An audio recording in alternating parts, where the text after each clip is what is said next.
Hey everyone, welcome back to the Deck Foundry. If you're staring at a wall of legendary creatures and precons thinking, how do I pick my first commander deck? You're in the right place. In the next 10 minutes I'll show you 3 beginner-friendly precons, 5 easy to build and play commanders, and a simple test/upgrade plan so you can learn without getting overwhelmed. So, first some quick basics. Commander is a casual multiplayer format with 100 card decks. One copy of each card except for the basic lands. There's a legendary commander that leads your deck. A precon is a pre-constructed deck ready to play out of the box. You don't need to memorize the rules right away. Right now you need a clear path and reps with a deck that teaches you some fundamentals. Today I'm going to cover what makes a good first deck. A simple plan, clear win conditions and budget-friendly choices. 3 precons that play right out of the box. 5 beginner-friendly commanders if you prefer to build on your own. And how to test and tweak without tanking your wallet. When I started playing Commander, I played mostly one deck, and because of that I learned a lot faster what you have to do in a game. What my win conditions are, how to ramp early and play my big creatures. It helped me a lot playing one deck, especially because it was easy to play with good and easy payoffs, so no head-breaking triggers and combo loops. So, when you're starting out, look for decks with one clear game plan. If your commander tells you what to do, you're set. A deck with low bookkeeping, meaning fewer simultaneous triggers. This makes your board state a lot easier to manage. Maybe you want a straightforward win condition. Examples like attack with flyers, make a bit board out of tokens, or ramp into big creatures. This makes it clear what you want to do and thus easier to know which cards to play and when to play them. When you're looking at what deck to buy or what cards to buy, if it's your first deck, please, you're testing the format, so don't bother buying all the staples, and yes, they're good, but they can cost as much as a whole deck.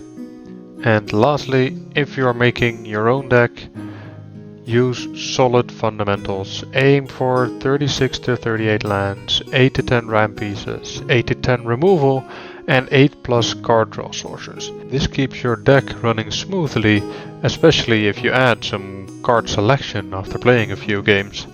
Now, with all the explanations and things out of the way, some precons I would recommend are Call for Backup, a Naya commander deck from March of the Machine. First Flight, a Azorius commander deck from Starter Commander decks. Or Reap the Tides, a Simic commander deck from Zendikar Rising. First off, Call for Backup, the Naya March of the Machines commander deck. Its theme is creatures and 1/1 counters, using the backup ability. It's good because it has an easy plan. Play creatures, attack, grow your team. This teaches timing, combat math, and board presence. The typical price is around 40 to 45 euros, but check your local game store or websites. The face commander is Bright Palm, the Soul Awakener, and she has a backup 1 that says, when this creature enters, put a 1/1 counter on target creature. If that's another creature, it gains the following ability until end of turn. Whenever this creature attacks, double the number of 1/1 counters or target creature. That creature can't be blocked by creatures with power 2 or less this turn. She is the more difficult commander out of the 3 that I picked. But the overall idea of the deck is to put 1/1 counters on creatures and to have them be unblockable so you can deal massive amount of damage to your opponents. That idea on its own doesn't sound too difficult, that is why I chose this one. To help with this plan, you have cards like Absent Falconer that gives your entire team flying, or Good Fortune Unicorn that is a cheap counters engine, especially cards like Inspiring Call that protects your board and draws you cards are very important in this deck. Now we're on to the second one, First Flight. It's a good deck because its theme is very easy. Play flyers and go over your opponent's blockers to win the game. It's also the cheapest of the three for only 20 to 25 euros, but always check your local game stores. The face commander is Speria Supreme Judge, a flying creature that says whenever a creature attacks you or a planeswalker you control, you may draw a card. Because of this, the deck is a little bit divided into wanting to be attacked and playing flyers. So, if you want to pick up this deck, I do have some budget cards you might want to add, like Watcher of the Spheres. It discounts all your flyers in every time you play one, it pumps itself. Or maybe Spectral Sailor, a flashy early drop that draws you cards late game. And maybe Jackdaw Savior, a 3-mana creature that gives a very good graveyard recursion ability for all your flying creatures. Cards you might want to cut or take out are Angler Turtle. It's a lot of fun, but it's not a flyer and it's not part of the game plan. Same goes for Vow of Duty. It doesn't really fit the theme. Another one you might want to remove is Storm Herd. There is some life gain in this deck, but it's probably not enough to really let this card do what it does best. Save this one for a life gain deck, it works a lot better there. The third one is Reap the Tides. It's a good deck to start with because it has a lot of ramp and card draw, making the deck smooth, powerful and easy to grasp. Just play your ramp early, play your big creatures late, and smash to win the game. It sits around the same price as the first one, this one being 45 to 50 euros, and its face commander is AC Tyrant of Gyre Strait. He lets you play an additional land on each of your turns, and whenever you play a land, you draw a card.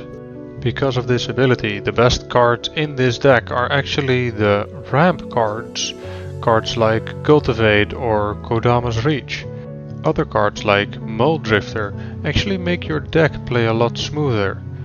Or maybe Slinvoda. The Rising Deep is more what you're looking for. This bounces everything but your big sea creatures back to their owner's hands, clearing the board for your attack. Now, onto some beginner-friendly commanders you can build around.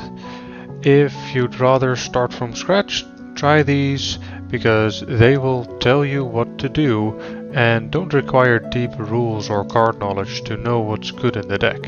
First off, we have Rhys the Redeemed, a Selesnya tokens deck. The plan is make tokens, make some more, go wide and overwhelm your opponents. This one teaches you some resource growth and sequencing.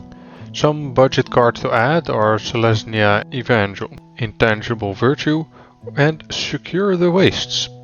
Next up is Golta Primal Hunger.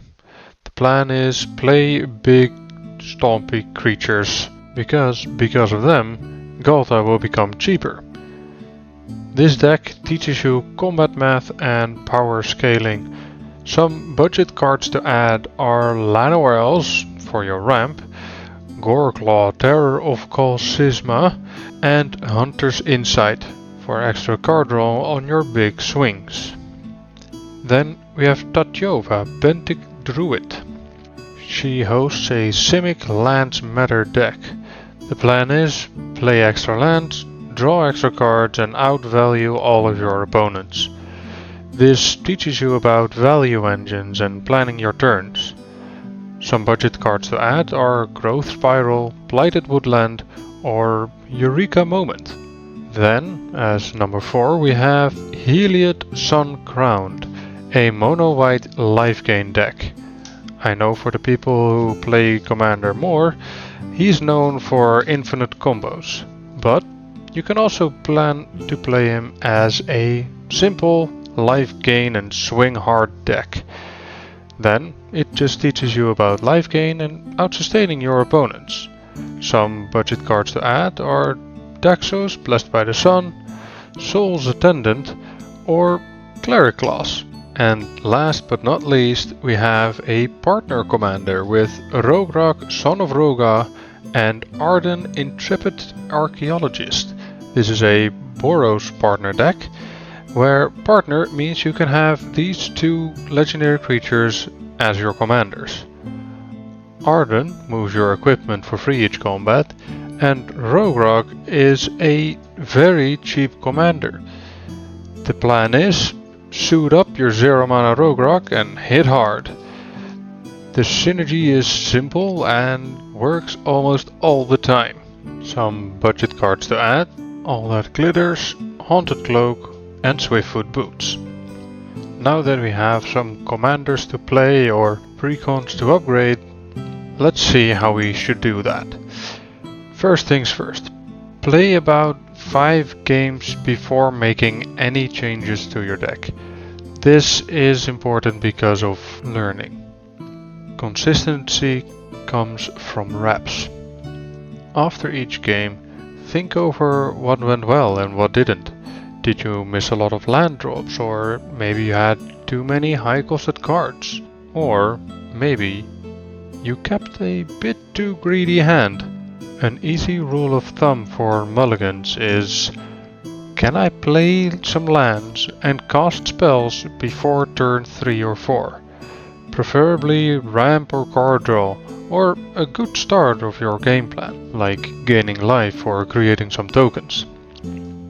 If you've made your own deck, it's always good to goldfish a couple of turns. This means you play the first 3 or 4 turns solo to feel the curve of your deck and get a hang of it. You can do this either online or by playing alone. Then, when you're ready to upgrade your deck, a good order to upgrade it in is find some better lands, then add ramp and card draw, then improve your threats. I know I would also like to put in the best flyers or the biggest sea monsters, but you need a way to cast and protect them first. Trust me, I tried to build a Muldrotha deck, and after building, reconstructing, after every game, I found out it only had 20 lands and only about 5 creatures and spells under 4 mana.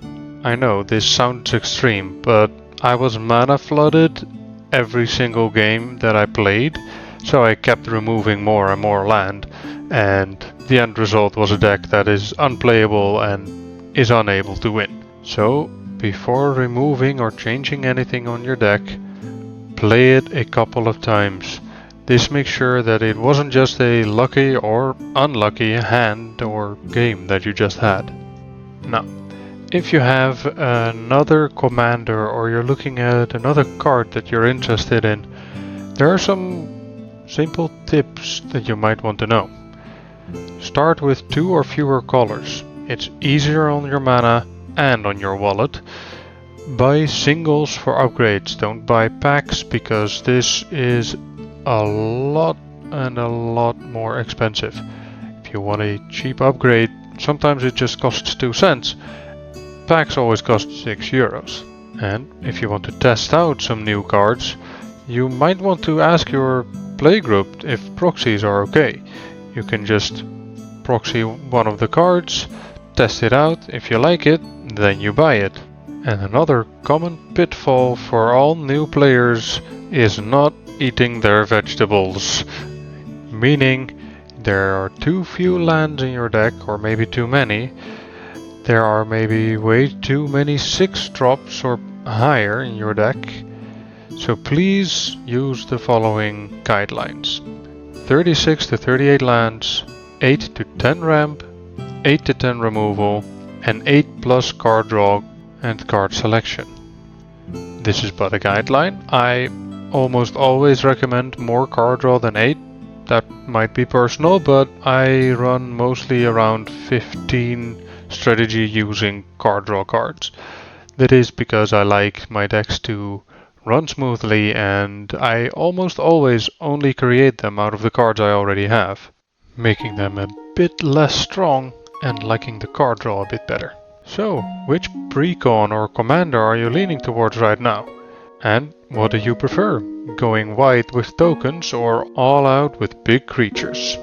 It doesn't matter what you choose, because everyone here at the Deck Foundry and across the commander scene started as a beginner. So, find your local game store and ask about commander nights or learn to play events. For online play, Spelltable is an amazing place for webcam games.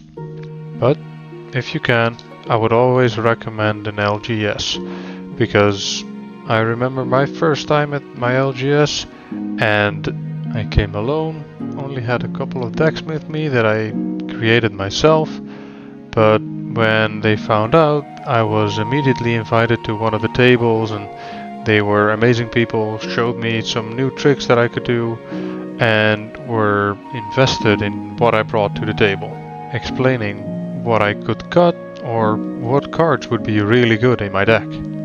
So, to sum it up, pick a deck that's straightforward, affordable, and fun. Try a precon like Call for Backup, First Fight, or Reap the Tides. Or grab one of the simpler commanders we talked about. Play 5 games before tweaking and enjoy the ride. If this helped, hit the like button, drop a comment with your first commander or the deck you're eyeing right now, and share this video with a friend who's just starting out. Subscribe to the Deck Foundry and let's keep forging your game plan. See you next time!